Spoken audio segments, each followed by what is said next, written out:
We're on, right? We're on. Where's my notes?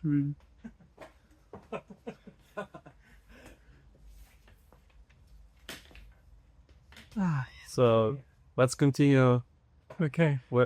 Let's continue with the conversation we had just now. So Yeah. let me say that again. So basically, I just came back from a Mexico trip. There are some things that I wanted to share about the trip. But one of the things me and Ed were kind of having conversation about is like, uh, so there's a taco stand on this street in Mexico somewhere, and somewhere, and price of one taco is $1, and that taco stand has like 1,000 good reviews, like real people, food reviews, like 4.9 4.9. out of 5. So it's like pretty legit. Yeah, anything above a 4.8 is like. But I think it's in Mexico, people just say good things. I don't know. I mean, I feel like in third world countries, you're almost more. It's more authentic. The reviews, it's harder to have. I kind of not touristy places. I think people have, it tastes better when you're on vacation. Yeah, it's the you know what that is. You know what I call that? That's the Kona coffee Hawaii effect. Or pineapple, they're like that pineapple probably traveled from Costa Rica to Hawaii, but Hawaii, yeah. I was gonna say, let me clarify. Basically, anyone that goes to Hawaii, they taste the coffee there. This is my theory. It's the I've been to Hawaii. What are you saying? I'm not saying I haven't been to you're gonna love Kona. exactly. So Love it. the idea is that when you're you have an experience of a place, all the food tastes better there when you're in that experience. And it's because the experience is better that everything tastes better. So my theory is that, when you're, the better the experience is, the better the food tastes, the better your everything that you're doing is. So you kind of have the skewed view. Anyways, but so you're saying the tacos are probably pretty good though. Yeah, they were awesome. Tacos, yeah. Okay, I guess I had them. Yeah, I had them a couple of times. $1 a taco. Why Yeah, so there's a taco stand, $1 per taco, and across the street there's a restaurant. Okay. It's a vibey restaurant, not anything special, I would say. Like just a restaurant, with some seating outside. Sometimes it's live music. And one taco in that place is like $3 to $4 for same taco. You get El Pastor taco for $1 here, and go across the street, and you still sit outside. They have like chairs. Yeah, so you kind of see each other. These people that pay $1 kind of see these people that pay $4 for same taco. Class division. Yeah, yeah, that's it. They give, they given also that restaurant is also rated kind of high. It was 4.82. So those tacos were good as well. So I guess the conversation we had, like, to what extent do you have to be like, or like, where's the line where you're like, okay, I'm willing to pay $4 for my taco versus $1 for taco? Like, what situation does it have to be? Because me personally, I would get $1 taco any time of the day, unless we like going with bunch of friends and we like looking for a place to sit down for longer time. If I'm to hang out. Yeah, if I want to eat, then like I don't care. I can just get it to go, Yeah. get a good taco for $1. Yeah. I think it probably does have to do with what situation you're in. If your plan is to, you're paying for like overhead. You're paying for that they rent the space, that they hire more staff, probably. That they have bathrooms, something like that. Whatever. Hey, you're in Mexico. Mexico. Well, anyways, so you're probably paying for all this other overhead stuff. That makes sense for the price difference. But yeah, I think if you're planning to hang out, I think it's worth paying a little bit more for to sit down. You pay for these facilities, Yeah. So it may make sense to pay for that. So I guess it's safe to say, like, if you're going to experience these tacos with a bunch of people and you want to hang out there, then it's better to go restaurant. But you're also paying a lot more. Now you're paying way more tacos. Not only are you paying 4 times more, you're paying whatever the amount of people. Yeah. Yeah. So, Priorities, I guess. So on that subject of Mexico, I just remembered I wanted to share this with you. I don't know if I told you about it. So it was a little bit of a shocker for some of my family members that never been outside of like resorts and America to see that eggs in different countries are not stored in the refrigerators. And milk is also not stored in the refrigerator. So we are going to a supermarket, and they're like looking at the refrigerators, like no eggs. So like, where the eggs at? I'm like, it should be all just on the regular shelf, like next to cereal. Yeah. And yes, they were, and I was such a shock because like, wow. And it's not only Mexico. It's like, everywhere I've been to. And it's that. So in America, they're putting these eggs through pasteurizing process. So they put it in some kind of liquid with whatever. Right, pasteurization. Acids in some acid. So it's taken off a little bit of layer of protection for like for sake of not spreading some disease, or bacteria. Of the pasteurization. But that makes that egg a little bit more vulnerable than it used to be. So you have to keep it in a refrigerator now. So everywhere in the world you go and see it, just buy an egg on the regular shelf because. So they don't pasteurize it, I guess then, right? Yeah. So I think so. Yeah. So egg can be sitting on the shelf for like a month and it'll be okay. But I put it in the refrigerator. And same thing with milk. So milk is also not in the refrigerator. That's an interesting one too, because they definitely. I mean, I feel like they probably pasteurize milk to some degree. Maybe they do, but because in the States, when labeling on the milk's pretty strict as far as there's not a lot of options. But you want to start on the cockpit trades? Yes, but I want to get a scale. Oh, okay. Yeah. We'll be right back. So should I continue? Or whatever. Oh, whatever. We'll continue. Yeah, so I think on the milk side of things, in America, most of the labeling is ultra pasteurized. So that's like there's pasteurized and there's ultra pasteurized. So I don't know. I wonder if it's like maybe regular pasteurized in different countries, and in America, you pasteurize everything. Just in case. And the thing is, you're like, you know what it is? It's probably, we pasteurize everything because of liability. Actually. Liability.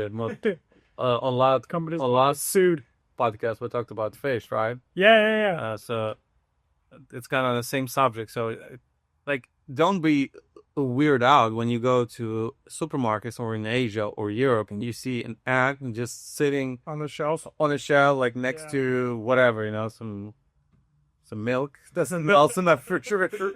Like, it's normal, dairy aisles just like next to fruits. Yeah, that's interesting. Yeah, I think it's an American thing to worry about the liability of getting sued by, everybody's suing everybody in America. I guess, or maybe these eggs they're pasteurized or wherever you call that and stored under certain temperature, they can be stored for a longer time, maybe. Yeah. Maybe that's an issue because distribution. Yeah, the distribution matter. So you get egg from Iowa. By the time it comes to California, goes to the distribution center, then to the store, then over to your house, it's gonna take like 3 weeks. Yeah. So maybe that's the reason. And maybe in Asia and in Latin America, they kind of figured out to get these eggs locally, and so that's why it's not an issue. Maybe, yeah. I mean, we have local farms here, like especially in California, we're like farm to fork capital. Right. Well, so much food. You like to go to these smart farms, right? Farmers markets, yeah. Before, have you ever seen eggs? Eggs? Yes. It's not as there's like usually one or two places. They're never refrigerated, obviously. Yeah, in the farmers markets. Yeah. And that's not weird. It's not weird. It's not weird. But when they go Super Mario, like, What? It's not This weird. egg mug is You're right. bad. You just, I think mentally I assume like, oh, well, it was refrigerated before this, a few hours a day is going to be okay. Like my grandma, when she buys milk and she makes cheese out of it pretty much right away, she just like when they deliver the milk to her house, she just leaves it out for the day. I've seen milk there like the whole day, and then I come back the next day, it's still on the counter. She doesn't really care. Okay. Depends how you look at it, I guess. Well, while we're still on the subject of eggs, I'm gonna. Oh, I told you that story. So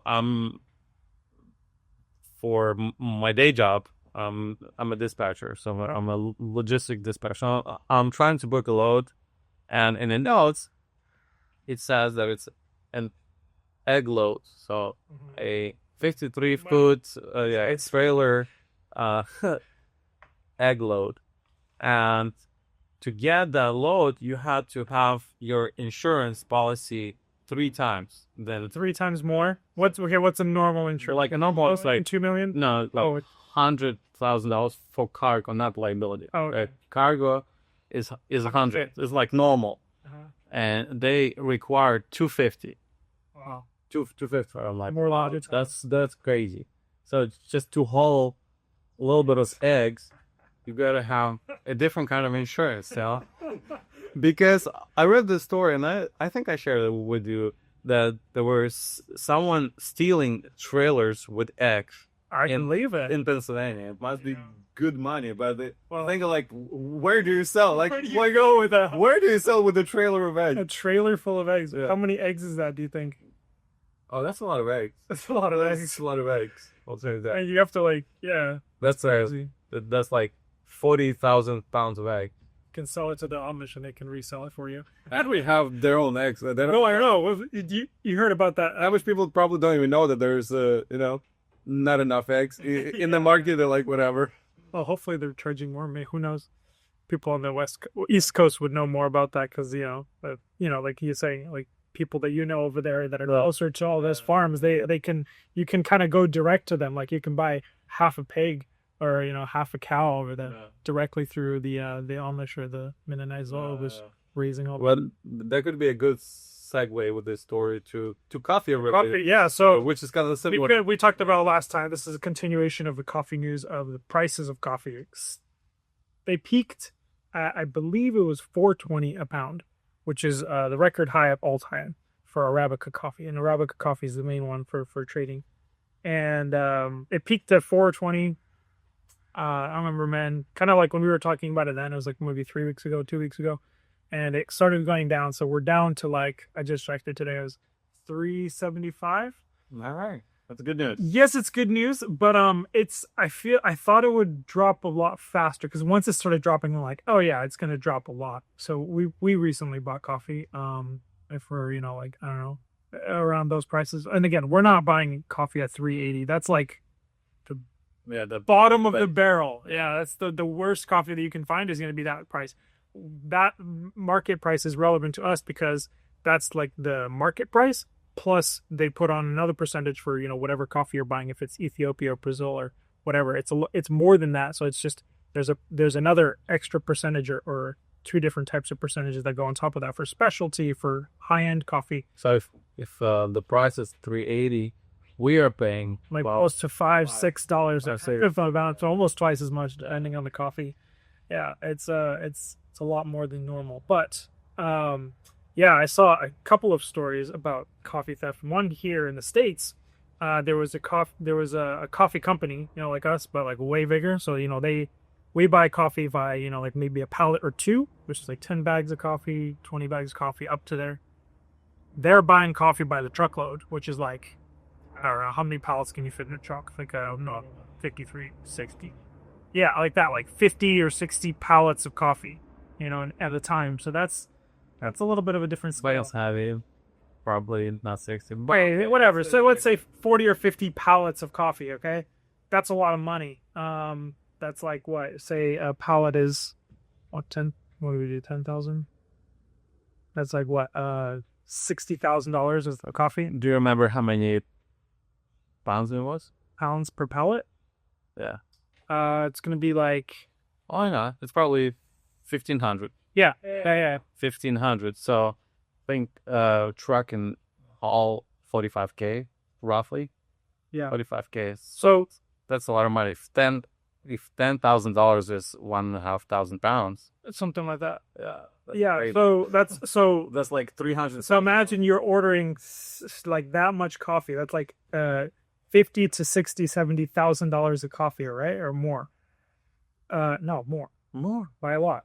Like 100,000. It's like a couple 100,000. A Right? truckload? Yeah. With that amount? Yes. 300K. 300K of coffee. Okay, let's say I don't know. We'll pull up the story on the screen. But like, That's crazy. there's like Let me double check if we actually recording. You started to doubt me, to be honest. No, we good. yeah. Look at this guy. Woo! Nice. Yeah. Anyways, we 200K worth of coffee. And basically what happened in the story was when you know more about this. So when you call to the supplier, you're a company, you call through like a broker usually, and then the broker finds the company and they could have there's like a chain of events. Yeah. And somehow scammers are getting better. And let me know, you're going to have to comment on this, but like somehow they got in between this chain of people that you talk to, and somehow somebody intercepted this load and they stole it. No, they just stole it. They stole it and they wanted ransom money. Like they wanted to get money out of the people for giving it back. Oh, wow. So they're like all this back and forth. And eventually I think even the owner of the company was like driving around, like it's got to be around here somewhere looking for a truck that's random. I don't know. Like, anyways, yeah. So they I think ended up getting it back somehow, or they just it's a liability claim. It's a loss as far as you file a claim under your insurance, and Right. all this stuff was kind of insured, but it's still kind of crazy for how much money is getting. But you can't really resell that product for the same money because it's stolen. So you kind of stolen. You have to part it out, right? Yeah. So it's probably one third of its worth. Yeah. Well, with the coffee prices being what they are, it's already twice as much as. If you're listening and you stole that coffee, please call us up. We're in the market too. Okay, I'm kidding. No. But I actually do call us. This is in the East Coast, I think, or like it's Central Coast. It's okay. I'll ship it over.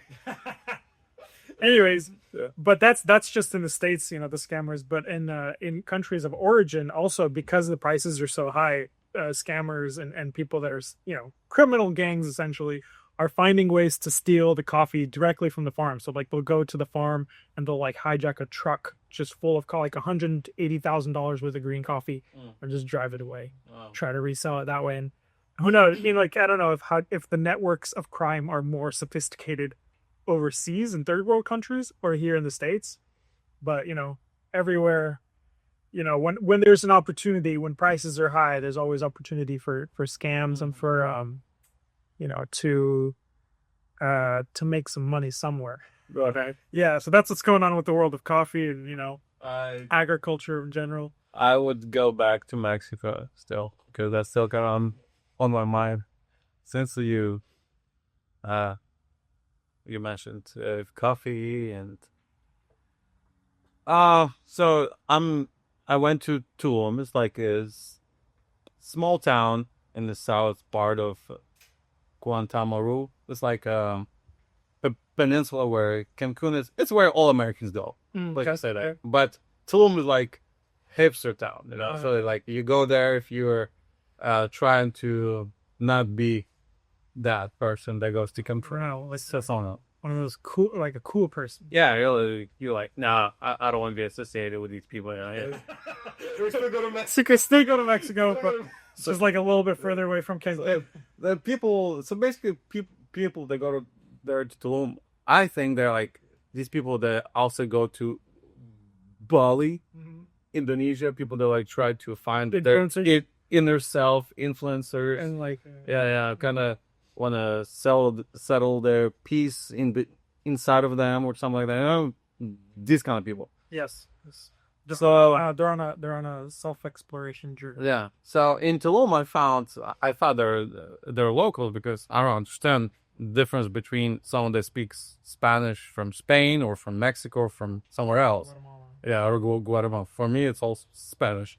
So I met a couple of people that actually came to Tulum from Argentina. So there's a big community of Argentinians. They speak Spanish or Portuguese? Yes, Spanish.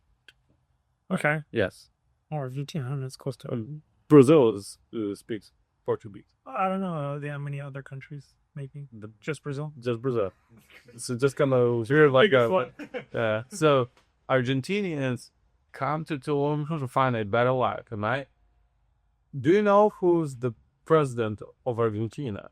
Argentina, the Fuero guy, right? Is that guy that really likes our current administration? It's kind of very similar in terms of the way he approaches to solve things. It's the Fuera guy, right? The fire guy. Yeah. Okay. I don't know. So apparently it's not going well in Argentina, and all these people are trying to find a better life. And imagine how bad it has to be that they find in Mexico. A better life in Argentina. Yeah. So Argentina must be pretty. But again, to be fair, Tulum is not the worst place to live in Mexico. It's kind of nice. Yeah, there's a lot of tourists, a lot of money are coming in. So all of the Argentinians I met, they own some kind of business. So one guy that I talked to a couple of times, he owns a scooter rental shop. So he was a chill dude. I rented a couple scooters from him, and another guy, he owns an Italian restaurant. Talking about like scooters, like bird scooters, or like mopeds? Like moped, or like kind of like motorcycles. Yeah, like mopeds. 150. They're quick. Let's say that. My wife almost crashed. So we were like getting these scooters, so we got 4 of them. So me, my father-in-law, my brother-in-law, and my wife. We're getting these scooters, and they're like telling us how to like ride. I'm like, we good, man. It's good. So my wife, maybe you guys are now, good, My wife's like, they hand it to her. She sits on it, and she does this, and she does this like, she almost flipped. I'm like, that's. And they kind of started. That's not to walk. Well, last time she rode one was like 10 years ago. Oh man! In a different Asian country. She was younger, so she didn't really care all that much. And now she's like scared. But yeah, so that's the story. Argentinians living in Tulum, Mexico. Who knew? Interesting. Who knew, dude? Like I was never melting pot over there too. Yeah. And we also went and I talked to some Mayan people. Because they're Mayan, right? Yeah, locals, like real G's. Yeah. Okay. And so this place, this family is doing chocolate. So they're okay. Yeah. And he didn't really speak English, so I told him, we are amigos, we're the same, because you roast, so you buy beans and I buy beans, So we kind of made buddies. He took my WhatsApp, so he's so maybe we'll get some chocolate. Maybe we'll get some chocolate. I got some chocolate from him. It's actually good. Yeah, nice. An interesting thing, he said that in the village is called, it's not really a village, it's a town-ish. It's called Cova. And he said his grandma used to be a queen. So it's a Maya culture. She was a queen, and apparently the head of the household is a woman. Yeah, they're in Mayan culture. In at least in that village there. So yes, that time. So she was a queen. She was the most important person. Yeah. So it's kind of interesting. Oh, cool. Yeah. So I told that amigo the same way in my culture too. So yeah. Women rule the Slavic households as well. So coffee in Tulum. Please forgive me, people that go to Tulum or live there. If you ever listen to this from Tulum, but it's not great. Let's say that. Interesting. Okay. Yeah, it's and I think it's again, it's economy of scale. It's like people that live in Mexico cannot afford to have good coffee beans, probably. Because they all get exported. All the high value stuff, it would get exported. Because like you can make more. Even the growers, they're like, buy sell locally when I can make more money by exporting this coffee. Yeah. Especially the high end stuff. Yeah. It was kind of interesting, you know, that all coffees were kind of darkish. Even when they said it's a mid roast, was kind of on the dark side. Speaking of Mexico, we just bought some Mexico recently. Yeah. We haven't put it out as a single origin yet. We're working on that stuff, but yeah, it's like the week. Maybe we are drinking Mexico now. Who knows? Who knows? Who knows? What is? We could be drinking right now. Yeah, but like not many shops in Mexico that have good coffee, which is very sad because there's good coffees in Mexico. Oh yeah, I mean we just got one. Yeah, it's pretty good. Yeah, so I think this is it. I can talk about some Trump things, but I don't know. I don't want to get too political here. No, then we wanted to let's switch gears to the coffee shop that we've been also working on so long. We have coffee shop. We have a coffee shop. We will have a coffee shop. I believe. Gotta just think positive. What do you mean? You said we have a coffee shop. Now you gotta believe to have a coffee shop. We have to. Anyways, we last time on the podcast we talked about we were looking for someone to take down this wall, put it back up again in the same way but stronger. So we're finally in that process. We found someone. We hired them. They're currently, as we speak, I hope. Maybe they work on setters. Maybe they don't. No. He said he'll start on Monday, Tuesday to tear down the wall, but he did. He put that wire behind it. Yeah. I saw some concrete outside. They're probably working on a video. I should post the video. We'll put it up. Yeah. I'll post it. But yeah, we're definitely starting. I drove by. I saw some concrete on the floor. They must be working on the inside. So there's a lot of internal things to break down and then rebuild again. Yeah. So yeah, it's happening. We're moving forward. This process, it should take, fingers crossed, 3-4 weeks. Depends on how that special is. What is it? Inspection company. Yeah. Special inspection. Yeah. So we're once we do all the demo, then it starts the hard part, where we have to, every time we do something else. So like how concrete masonry, brick walls, how they're made. You have to drill into the floor. You put metal sticks called rebar, and then you put the bricks on. So every single step, we drill the hole, we'll call the inspection company. They look great, clean hole, perfect. You put the sticks in with epoxy, call the inspection company. Looks good, great. You put the first layer of bricks on 4 feet. The inspection company has to look at that. So every single step of this process, there's like at least 7 to 10 inspections that we'll have to do. So that will take some time, I think. Yeah. The logistics of making sure they're all there. I'll tell you this: if you were a kid thinking where to go to school, where to make money, become an inspector company. Yes. Open an inspection company, special inspection company, because you can charge whatever you want. Because everybody, almost no competition. It's very Yeah. So, open an inspection firm.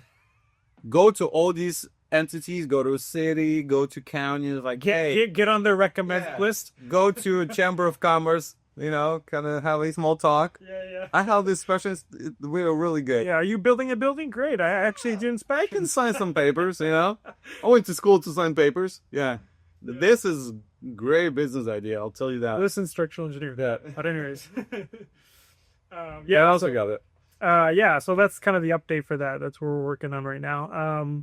I wanted to talk about some of the experiences that I had in the last few weeks that we've been gone. We'll see how regular this podcast goes. But since last time we recorded, I got to go to a classical concert. So my brother, wow, currently, yes, very good job, dude. A very cultured individual I am. But yeah, it's so my brother, he plays oboe. Explain to people what that is. Honestly, I don't know. I say principal oboe. So principal oboe. This is a bigger flex than just playing oboe in an orchestra. Okay. So an oboe is a woodwind instrument. It's the one where you have to blow into the instrument and you cover the holes to make the sounds different. Is that from a cartoon you're gonna play and Cobra kind of listens to? Yes, that sound that you can imagine, like you imagine. I imagine the Cobra. The Cobra moving around. That's an oboe. Actually, that's an oboe or an English horn. But either way, he plays both. So he's like a brother do that. Tame a Cobra? Yeah. I haven't asked him. We'll have to find out. He can. I think he probably could. He's pretty good. He practices like hours a day. Anyways, so he plays for the the National Coast Guard Band. So the coast, there's Military. the military. Yeah, he works for the military playing oboe. So When you do that, yeah, he plays. then we roast coffee for military and being military. Who did I talk to just recently? Dude. Hold on. I'll come back to the concert, but in order to sell to the government, somebody just told me this. All you have to do is like sign up online to become a vendor for the government, and then you can potentially. They have to, you do a bidding. They have to like they hire companies through like a bidding process. So like they say we have this project or we want to buy this thing, and then different companies can say, oh, we can sell you that thing or we can sell you that thing. Concert. You know how like for the so for the government, it's always everything's like 2 or 3 times more expensive. Dude, imagine in 30 years, someone asks you, "Are you a veteran?" Yes, I'm a veteran. What'd you do? I was a barista. I was a barista in a coffee shop. He's in a government office. Government office. Yeah, veteran. But yeah, so technically he works for the military, so playing oboe for the National Coast Guard Band. So they were doing a tour on the West Coast, so they went Sacramento was their first stop, and then they went up all the way to Seattle or Olympia. That's cool. But yeah, it was first concert. It was really fun. I didn't know any of the songs, but I went with my kids, which is kind of crazy because they are like 7 and 5 or like 8 and 6, something like that, and their attention span is a lot shorter than mine. Let's just say that. But There you go. they went pretty well. Because I think it was like a new experience for them. Like they've never been to probably any concert, maybe one, but like big, Monster Jam. I think that was the only concert they went to. Monster Truck show, but they were pretty calm considering the circumstances, and because it's a classical concert. Yeah. They're playing classical music, so the whole audience is not kids. 0 kids besides ours, mine and my brother's kid. Yeah, everybody was like older. They're either the parents or the grandparents of the people on stage, or like distant relatives, because that band is coming through town. But yeah, they did pretty well for how wild they normally are. So they were fine. How was it for you? For me, it was good. I liked it. It was cool to see him play. On Did a you big listen stage. to their music in the car, or You have to be in the mood. But what kind of mood do you have to be in to listen? I don't know. I think it would be like a relaxed mood, or like a mood that you have to make yourself calm down. Like maybe you have a little bit of road rage. Somebody cut you off, and like you throw on some classical music, and all of a sudden What if you everything's better. you flew to Tulum? We put on classical music, and you have your what's that drink called? Verdal mate. Yerba mate. Yerba mate. Yeah. Yerba mate. Yeah, classical music. Yeah, maybe. Yeah, if you're maybe like discovering Like- yourself. Yes, speaking of music, dude, it's so weird. My Melissa was asking me today before I came here, like, what's my favorite style of music Yours or stuff? genre? Yeah, he was Did asking. you have an answer? I'm like, no, it depends on the mood, dude. Like, Yeah. I don't know. Like, I listen to all kinds of stuff. It's like my kids say, like, what's your favorite song ever? Yeah, Like, I listen to a clean version of every style. Yeah, and I asked her what's her favorite genre, and she's like, I like classical music. She started to Really? play violin, and she's like, my favorite artist is Sebastian Bach. Sebastian Bach, the artist. Okay, 10-year-olds now. I don't know what's going on with that. That's Mind. crazy, yeah. Yeah, but well, good for her. Is he indie? Is he an indie artist? Independent. Oh, Bach. That's crazy. So what else we gotta talk about? That's good. Yeah. Yeah. That concert experience. While you were in Mexico, I had a day trip to Sonoma. That was interesting. It's a rich part of town in Like, California. you spent like $1,000. $1,000 a day for like average food. Right. Tacos that I paid $1 in. Yeah, you paid $1, I paid 10. Yeah, no, Sonoma's it's nice. Like the weather's perfect. It's Sonoma Valley. It's where they grow all the wine, and you have to have a really good climate for anything that you grow on a big scale like that. It's wine country, just like in Central America. It's perfect climate for coffee growing probably. Yeah, I guess you were there recently, but it was perfect weather. But the everything's expensive. Obviously, it's Sonoma. Like the houses, like an average house like mine here in the States probably like 55. let's say 450 to be on the lower end of things. Over there would be like 859, 900,000 for like a house like mine. 2 bed, 3 bed, 2 baths. Average looking. Would you live there? If it wasn't that expensive, and we were talking about this on the car ride there and back, and like, why is it so expensive to live there versus Sacramento, or like, why is one place more expensive than another place? Like that's it. That was better. It's better. Like, okay, like why? Is it just the weather? Is the weather? Like, I know, the weather, like Santa Cruz, one of the most expensive places in all of California, right, or maybe the world. Like Santa Cruz, Bay Area, like all these like Bay Area, Bay Area in general, like Santa Barbara, Alto, all those. Why is it so much more expensive because of the weather? Because the weather is such like the biggest. Dude, I don't think that the weather. There are many places in this world that have very similar weather to this, but they're not expensive. Yeah. Well, like are they different countries then? Yeah. Well, that's probably why. Yeah. The economy of our country. It's the economy, dude. But like it's an hour and 15 minutes away from Sacramento, and it's like 2.5 times the price. Dude. There's villas there you can buy for like a good easy two. Oh, we saw a lot that was $1 million. A lot, a 2-acre lot. Yeah. Do it. No house, no nothing. Just think about this. If you take California, separated from all of the other states in USA, would be still 5th economy in the world. Today's economy. That's why it's so expensive. And people do not get it. Like, what's the difference between living in Reno and Sacramento? Yes, I kind of get it, Same Costco, same Walmart, But we live close to cool spots, cool people, You kind of can walk into a Starbucks and shake your hand with Mark Zuckerberg. I don't know if you want to shake his hand, but we can, And Elon Musk is hanging out here. He has like 15 wives, kind of living probably somewhere in California too. You know what I mean? Yeah. It's kind of that. Like it's like the connection to people, I guess. Yeah, it's connection to influence. Yeah, I think there's that. So there's influence here.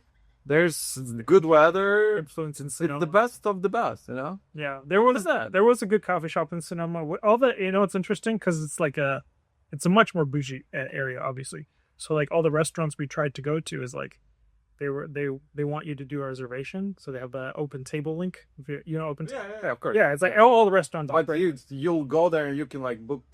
Yeah, I was like it now. I called them like 15 minutes away. I'm like, hey, do I need a reservation? They're like, yeah, sure, I don't have you out here. So there was nobody there, but they still booked us through the system. I think it's like the thing, like they want you to think they're like so bougie. They have to. And maybe you feel more important if you do the reservation. It makes you feel more important. You go there, it's like. It was fine. The food was good. I can't complain about the food. One of the places we went to was handmade pasta. Got on a pasta kick from that. Like, ooh, I can make pasta. Maybe. I don't know. I can't pay $50 for a piece of dough. 28. Sauce was good. Sauce was good. Good sauce, dude. Like they give you garlic, sour cream. It was like a pesto something. Oh, okay.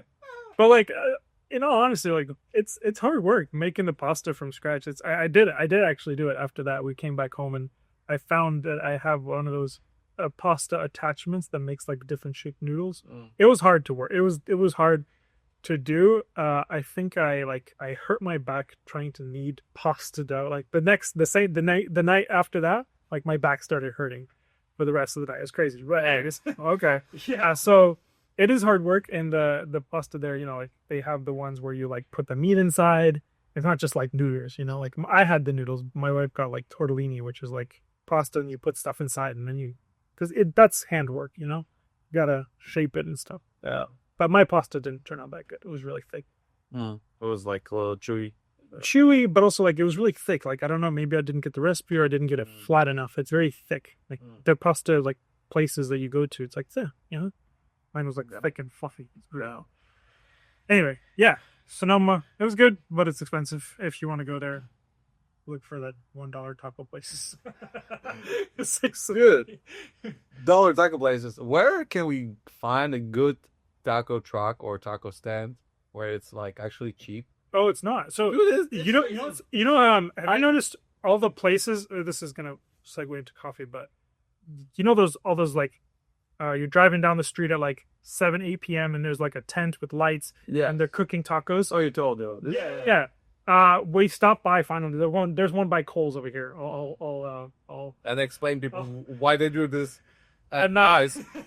because the health department's closed on. Health department, if you see this, please go check them out. They have good tacos. They have great tacos, but they're $4 a pop. I went to and it was basically just meat and like pineapples. It was okay. El Pastor with pineapples. Yeah. As well. Yeah, it was good. That's what I got. So it was good, but it was like $4 a taco. I got it with my kids. I was driving by. I was like dropping them off, picking them up. 2 burritos that I got when we were roasting. 2 burritos. And you got soda and I got agua mineral. $35. $35. That's crazy. From a taco truck. It was from a taco truck, right? Yeah. I don't know, man. Where are we going with this?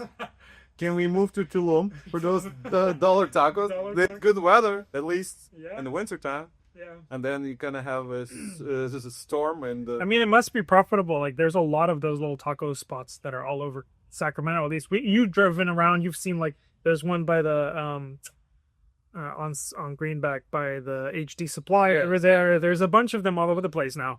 By Sunrise, there's a bunch. They're popping up all over everywhere. But I guess I tried a bunch of different ones. They're not all good, you know. Some of them are. Some of them are.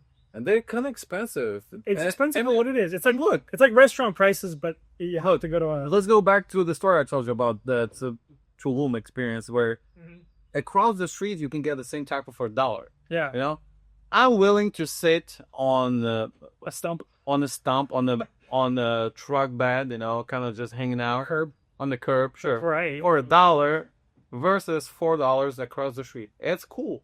Well, if I go to taco truck here in Cali, it's $4. $4 versus $5.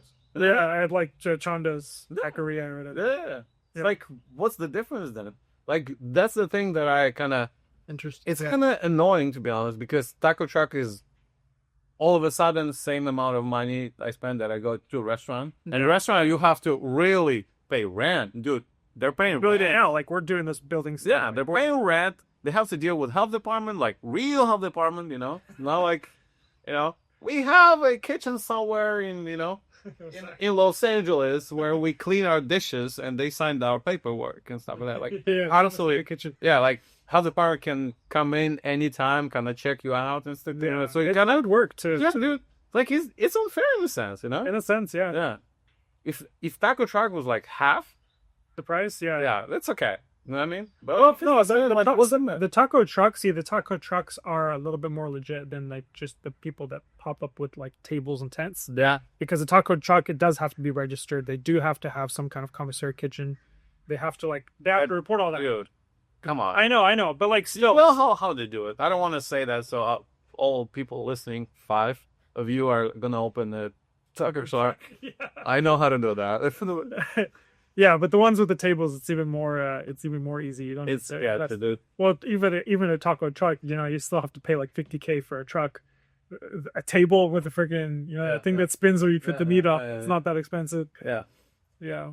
Anyways, enough rant about that. What else you got? The last thing of the speaking of random pop-ups of a lot of, you know, a certain type of thing is I've noticed a lot of these particular coffee shops are called Yemeni coffee. Have you okay. I've been to one in Folsom long time ago, but I think I got kind of like a mocha pot thing there. But they have a couple of different ones, and yes, you told me that it's particularly their build out kind of looks Arabic in the sense, you know. Yeah, it's like Arabic themes. Yeah. I think if a lot of the ownership is like from that kind of culture. But or you know, like Yemeni, a little bit of African, but they're popping up all over the place. I started like looking into this. It seems like a little bit of a trend, but all over the country. So like in Texas and in the Bay Area, like all these specifically Yemeni coffee shops. And the thing is, I don't know if it's Yemeni coffee that they're like promoting. Is it just Yemeni coffee? Do they have Brazils? I don't know. Maybe they do. Dude, we should go to one. We should check it out. We did. We do a story there. Like, hey, we're in Yemeni. Yes. Yeah, I just went to one the other night. We were dropping off our kids somewhere in Folsom. They opened like half a year. Oh, dude, was this not considered a Yemeni here on Madison and Manzanita? Yeah, that's what I'm talking about. Yeah. That's They open like at 4 p.m. until 2 a.m. Yeah, so that's the thing. So the culture around these coffee shops is very particular. Like the one that I went to yesterday, it was open at like 8 o'clock in the morning, but they're all open very, very late.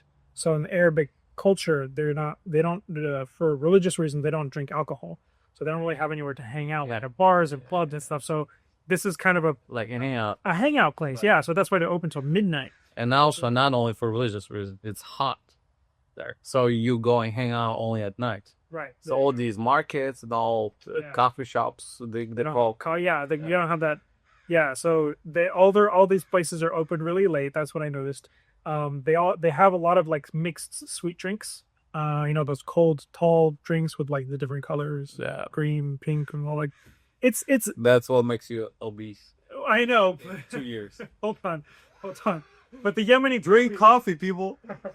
That's what was on the menu. The menu items that were promoted, I saw were all mainly sweet drinks. So it seemed like a rebranded version of like a vanilla frappuccino kind of thing. So it didn't seem very unique to me as far as like the actual kind of product. Dutch Bros. A little bit. Dutch Bros with boba and a little bit of shops and a little bit of Arabic culture. Yeah. So it was different.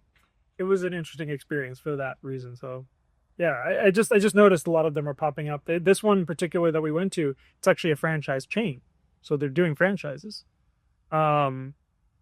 Yeah, it's interesting. All over the Bay Area, there are more of them, but they're opening as like independent shops as well as chains. So it's very aesthetic, very like corporatized branding look. It looks very clean, just like really professional franchise would. Like a brand new Del Taco. They have the branding, they have everything's nice and clean. Like a brand new Del Taco's never clean. I'm just saying. Have you seen Bad example. Okay, all right. But like a brand new Chipotle, for example. They have their branding look. They have everything clean like it's supposed to be. Oh, that's cool. It's also very new, so they have time to get it dirty. But yeah, let's go. We should check one out because I got a drink and I didn't really understand what it was, but it was basically a sweet latte with cinnamon and cardamom, the spiced mix that they do. And my wife got a pistachio latte, and she was like, she wanted to get it because they asked me if I wanted sugar in it. I said sure, just do the normal amount that you normally do. It was very sweet. And my wife's like, pistachio latte, oh, but no sugar. Like, oh, I can't really do that. That's the syrup that makes it a pistachio latte. You can't take that part away, or else it'd be pistachios again is sugar. The one thing I'll say, the last thing about this place that I went to, the annoying thing was, had to get a 16-ounce cup. They didn't have a smaller cup, which was a lot of sugar. It was a big sugar. You're getting a big cup. I don't drink this. It didn't finish it, to be fair, but it was a big drink. So okay. Yeah, that's the experiences for this week. Anything else we got? I don't think so. I can talk about Trump, but I should not be talking about Trump. We should not talk about Trump. Yeah, so we'll see. There's not many people talking about Trump. Let's see how it goes. Yeah. And yeah, I don't know. Nothing in the car news industries. Maybe want to say something to people. Yeah.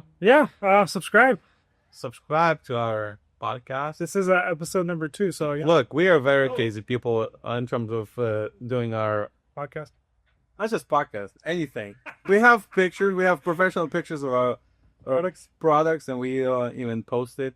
What a shame, dude. What a shame. We should be doing that. We should do some stories, but I'm not that kind of person that would feel okay getting on camera. Like, look at me. I mean, we're doing it. Man, we're like, I feel awkward. We're doing it now. So good. This is an exercise in getting out of your comfort zone. Let's end with this. So let's talk a little bit about cars since we have a kind of a car theme. I bought something online. I was on Instagram, and these Instagram ads get me sometimes, but it was related. So it was Hot Wheels. Okay, so I was thinking like, oh, these are some pretty cool Hot Wheels that I see online, and I went to their store online, like the actual like Mattel.com, which is in Pennsylvania, of all places. That's where they're registered. They're building. They're big build. You know what I mean? China, I know that. But anyways, I'm like, I'll order directly from Mattel. You know, like I wonder what the experience like is like. You know, ordering from directly from this, you know, this brand Hot Wheels that has such a huge culture and like people collect Hot Wheels. Some Hot Wheels like that are rare, they go for like thousands of dollars, right? Like these really super. There's a whole culture around these like Hot Wheels, right? Yeah. People collect them. They're cool. You know, make I was thinking of collecting. yeah. You were talking Dude, I was telling you I wanted to get a collection of the cars that I actually owned. that you've actually owned. See, that's a cool idea. That's a cool idea. Like I would put it up, you know, maybe play with kids once in a while. Yeah, that's cool. This was me in 2000. But I don't understand the scales. Sorry to interrupt. Like, how do you do the scale? Like, what's this? Is 1:64, isn't it? 120. There's like 124, 1 to 100. Like, I don't understand. I think Can you just tell me like in centimeters or like inches? I think the scale is 1:64 in How am I supposed to check it know? out. Like, how do I know Listen, scales, dude? Standard Hot Wheels size Is what? is the Hot Wheel. 124? No, it's 164. Yeah, Standard. Okay. I mean it's a Hot Wheel size. Everyone knows what a Hot Wheels is. You go to Safeway, you can get a Hot Wheels for $1. You know, it's about the same size. So that's a 164. 164 is Hot Wheels, standard Hot Wheels. So anyways, I your experience. So I was thinking like, you know, like I'll buy directly from the company and it'll be like, oh, maybe I'll get like a, you know, a sticker or something cool, you know. I get the box in like a week and a half after buying it. And this is the box. It's just a plain brown box with my shipping stuff on there. And all that was in here was the product that I ordered, which is 2 things, and 1 air bubble bag. That's it. No, like, thank you for your order. No, like, anything else. Thank you. I know. Well, I wanted some kind of experience from ordering directly from Hot Wheels and paying not $1, but, you know, $6 for a toy like this that costs $1 in the Safeway. So what'd you get? So I got these 2 cars. I wanted to run them by you and see what you thought, or if you have any like things to say about these particular cars. I'm not going to be able to read them, but you'll tell me what. So this is. Let's start with this one since you know this one. This is a Mitsubishi 3000 GT VR4. This is from their yeah, I don't know if it's from collection or something, but you know, this is kind of what it looks like. It's this kind of metallic green, forest, dark green. Not really forest. It's like a blue turquoise green. It's pretty cool looking. It looks sick. What do you think about this car? So this is Does it have some kind of like racing history or something? yeah. So this is a Halo car for Mitsubishi, and in 90. Well, hold on. What is a Halo car? Halo is like the best. Where you go to a dealership, like there's so you have a Mercedes, right? So you go to a Mercedes dealership, and what do you see? The pedestal that spins Or like pedestal, or like the coolest cars they put in the middle. in the middle. So you kind of That's the you Halo. look at them like, man, I just have a regular E-Class. I should be getting, you know, some G-Wag. They're you know? aspirational. Yeah, Very it's good. like Okay. 5 times more than you can actually afford. So, Right. so this was a Halo car from Mitsubishi. This comes from an era. 1998, right? 1998. Is that the year? Yeah, I think so. Mhm. But this looks 1995, but it was a little different in the newer models. But so I don't know where to put it so you guys Well, can see. we'll put it up later. So in 90s, Japanese government set up a law called a gentleman's agreement. So none of the cars were supposed to have over 276 horsepower. So all the cars from that area. So we are talking about, this is the area. So in Toyota, First person. so Toyota, what was the coolest car? Toyota Supra, right? Supra, Yeah. Nissan 300 ZX, ZX. or even GTR. GTR. Yeah, Skylines. Skyline, yeah. Skyline. That's a Nissan. Any of those cars cannot be exceeding 276 It was like, horsepower. is a law? Yeah, I mean- it was a lot because people wanted to put big engines and go fast, and Japanese still like, nah. They just gotta No, dude. So this car, no matter what Japanese car you get from 90s, it's not gonna have a 500 horsepower, even though it's built to have millions of horsepower. Yeah. Like Supras, you can So you can upgrade them. Like upgrade easy, and it's gonna be running well, dude. You just put a bigger turbo, tune it, and it'll run fine. but any car that's new, 276 horsepower. So, fun fact, I never owned one, but I really wanted to have one. So VR4 means that it's a 4-wheel drive, and I believe it's 4-wheel steering as well. So there's What? yeah, it's a thing, dude. What is that? Where do you come from? Hold on. What's the application of that? Like, But what the rear wheels, do they help you drift like into corners, or what's So- the purpose? the purpose is to feel the car more nimble, and it feels tighter in corners. So when you More control in the corner, a little, or like less than a little. no, you control the car way better. Like it feels smaller than it actually is. Okay. Yeah, a lot of cars have that. Acura have that system. What else? I can't think of anything. But it doesn't matter. So yeah, this is a cool car. I never owned one. From this era I owned a 300ZX, but mine was non-turbo, so it had only 220 horsepower, so it was weak. But back then I thought it was. I mean, back then. Whoa, that's a cool car. Anyway, this other one, What do you think this is? okay, this is like a. It reminds me of like those Datsun / Nissans. I think it is Datsun. Yeah, Datsun 240. Datsun 240. Yeah. We'll have to look Does at it that. say in the back? That's a Datsun 240, dude. Nissan Fair Fair Lady is Z. yeah. That's it. That's a Datsun. Yeah. So there you go. That's a So Datsun Fair Lady Z. So my Nissan that I had I like the look. Anyway, you're saying the look is cool, yeah. So all Datsun, it's like a classic Nissan, so it's cool. yeah. Between enthusiasts, because Datsun was kind of, I think it died off as a brand overall, but it was, I think, either bought by Nissan or was a sub brand of Nissan. Yeah, I was gonna ask, like, was it always part of Nissan's? Yeah. Or It was part of Nissan. or it was connected to it It's somehow. a very cool car, but this is old though. So this Datsun is probably 1983. Yeah.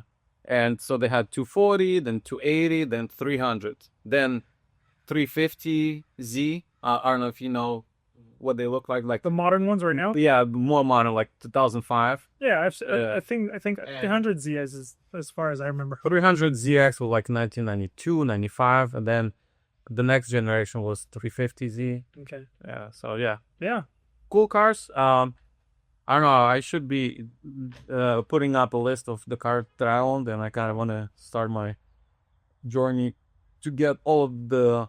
Yeah, I like how these looked, but yeah, for what? $6 per car, Dude, there's not a lot of.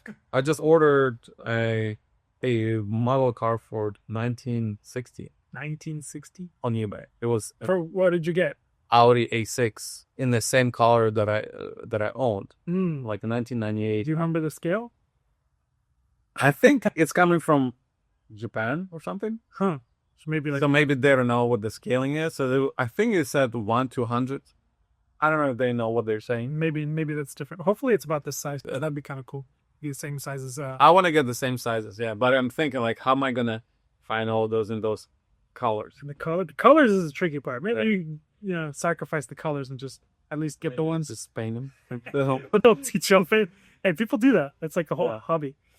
Anyways, well, thanks again for watching it. Yeah, if you want to have a good experience, we can even put a small sticker with thank you on it. So keep it like Edward wouldn't get pissed that they get a shipment. Like, Yeah, the double headed thank you. doesn't have a thing. To be fair, I don't always write thank you in our shipping bags. But not? I We tried should. to write at least thank you from this station coffee, for at least the ones that are shipped. For the ones that are, well, see, the thing is, like, at least you either get something fast or get something quality. Or both. We try to do both, so we try to do it as soon as possible.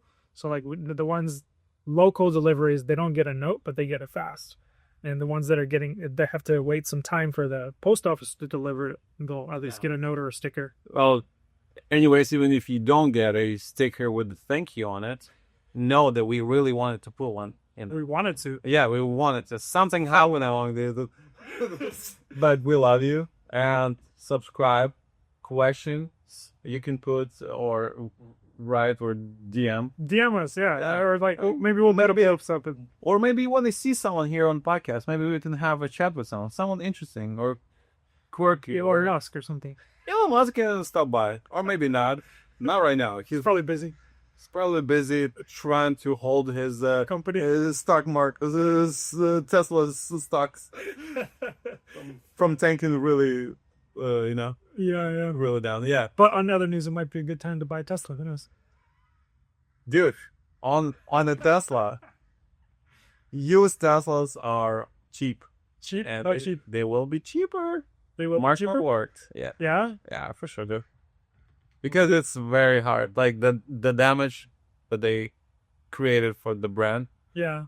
It's very hard to come back from that. To come back. Because I don't want to get political again, but who bought Teslas 10 years ago? People that were very liberal? Left leaning. Let's just left leaning, yeah. And now it's like the hey, group is like supporting. So now you kind of have to live in the Midwest and drive a diesel truck and then like buy a Tesla because you're supporting what they want. Yeah. So it's like it's kind of hard sell, Yeah. We'll see. We'll see what happens if they get cheaper. The thing about Tesla is like, ideology aside, the market will decide what's what. Market will decide. Overall, the problem is that our government stopped pushing electric vehicles and like subsidizing companies to build and develop and renovate, and develop, and also stop subsidizing regular people to buy it. So that's a big problem. Yeah, that's a big problem because the market will decide, but the market has decided already that people would rather buy a gas car. A gas car. So you have to kind of put a lot of money and effort for actually people to buy electric car. Yeah, as we talked about last time, it's the infrastructure of the whole electric. It's not just an electric car. You have to the infrastructure of charging. You have to get some kind of system. Because our administration, like they're trying to say, okay, America first. We will do it on our own, which is great for future, but for now, it's kind of sucky because in between, what do you do? Because again, I'm going to Tulum and I see all kinds of cars, man. Yeah. Chinese, British, French, Americans. They can anything. They can import for the right amount of money. You can import whatever you want. Yeah. Right? And electric cars from China like 2 times cheaper.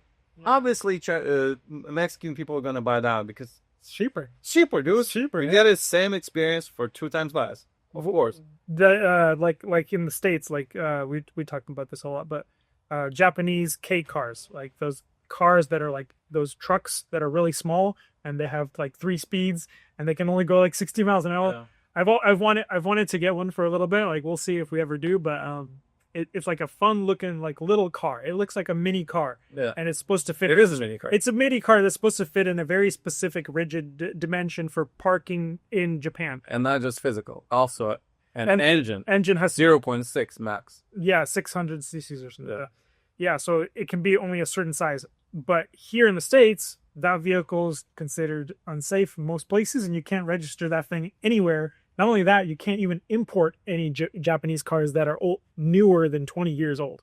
So like right now, you can only get like 2004 cars or 25 years, is it?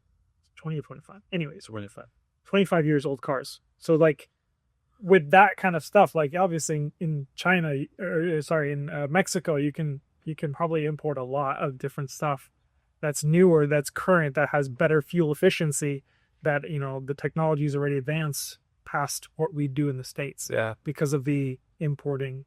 Also, the American market is over-regulated for sure. And that's very hard for car manufacturers to kind of break through. There's a lot of good cars out there that cannot sell in States. Because you have to go through these regulations, like stupid stuff. Like, the clearance and the bumper has to be here and lights have to be certain heights and certain size and all that. Like, well, it changes too. That's the thing. It changes because you can look at cars from 20 years ago, 30 years ago, and they're different. Like, it changes, but our legislative side of government is very slow. It's very old, and they don't understand that technology is moving very fast. Like, one thing I wanted to tell you, very cool feature that we should have in States and I know this is going into weeds. I don't think this is interesting for anyone, but in Europe, you can buy a car with headlights that have laser